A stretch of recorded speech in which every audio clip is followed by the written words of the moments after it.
And then now I'm going to show you the data from the first through December 31st.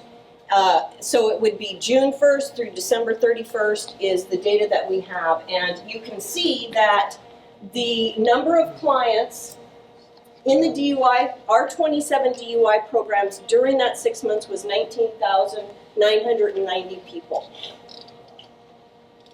New clients during that time were 16,000. And the total pre-screens that were done was over 15,000. So 15,000 people during that 6 months had us pre-screen for opioid or polysubstance abuse.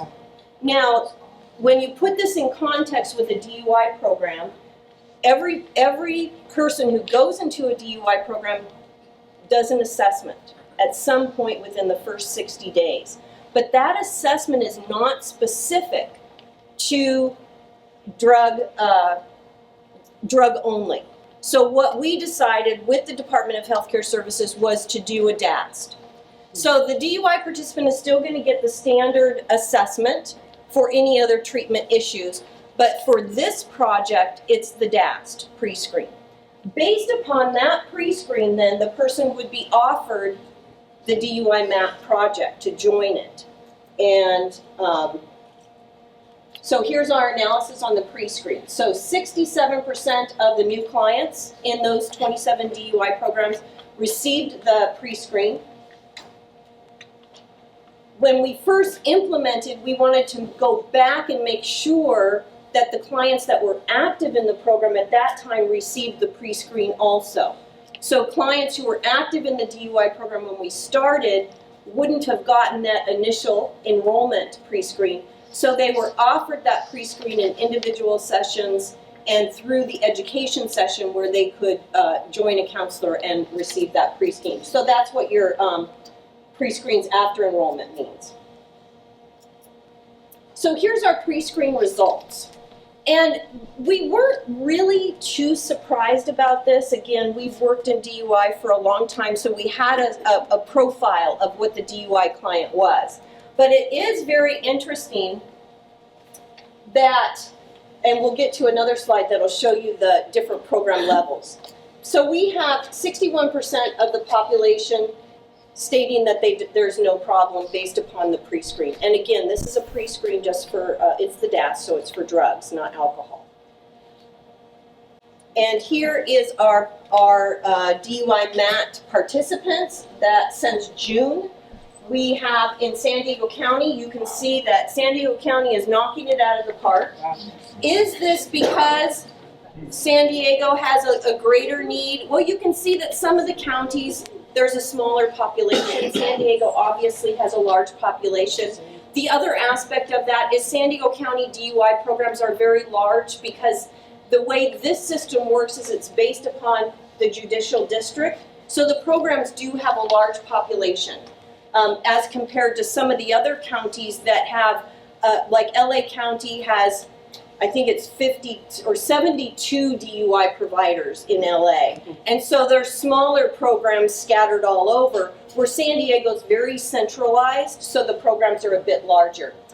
The other aspect of that is some DUI programs are very invested, and some, are just a little invested. Well, San Diego DUI programs typically are model programs throughout the state of California, so when you look at the 25, it's not that surprising. And Linda has a lot of information on that because she comes from DUI too.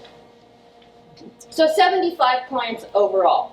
Our ages, we were surprised at because the age 26 to 31 is not the typical DUI offender.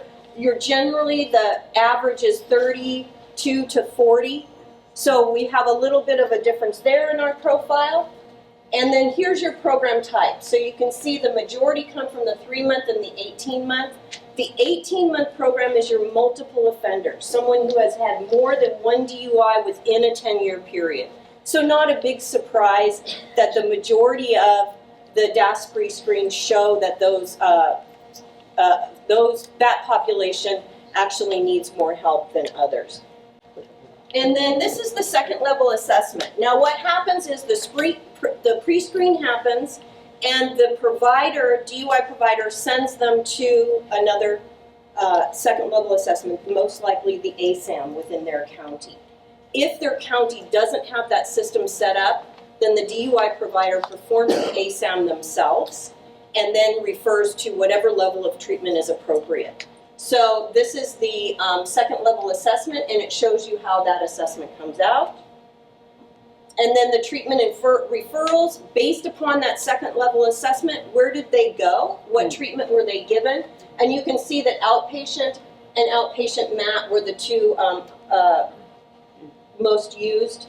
And then here's our completions. So we've had 7 people who have completed the whole process out of the 75. The rest of them are still in, and then there's the drops. Now the drops could be that they violated the DUI program regulations and they're no longer in the DUI program and they decided not to continue with the MAT. But they will have that other opportunity once they rejoin the program, which most of them do. And then best practices. Best practices is at the end of this, we develop best practices that we will roll out to the full state. And they'll be based upon these specific things, and one of them is the resources with the hub and spoke, and we're happy that San Diego County has that hub and spoke system.